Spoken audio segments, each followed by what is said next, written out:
ಓಂ ಶ್ರೀ ಗಣೇಶಾಯ ನಮಃ. ಶ್ರೀಮನ್ನಾರಾಯಣೀಯಂ. ಓಂ ಶ್ರೀ ಕೃಷ್ಣಾಯ ಪರಬ್ರಹ್ಮಣೇ ನಮಃ. ದಶಕಂ 79, ಶ್ಲೋಕ 11. ವಿವಿಧನರ್ಮಭಿರೇವ ಮಹರ್ನಿಶಂ ಪ್ರಮದಮಾಕಲಯನ್ ಪುನರೇಕದಾ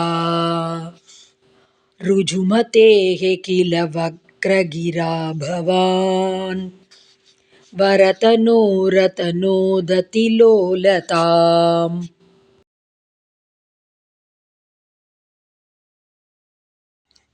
Word by word meaning.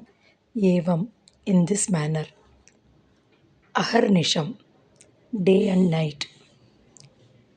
Vividhanarma bihi, with various jokes. Pramadam akalayan, giving great joy. Bhavan, thou. Punaha ekada, then once. Vakragira, by ambiguous words. Rujumatehe, to the simple-minded. Varatanuhu, beautiful Rukmini. Ati lolatam, much mental agitation. Atanot kila, didst cause. Full meaning.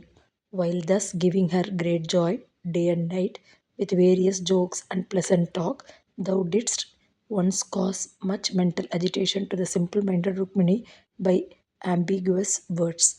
Om Tat Sat.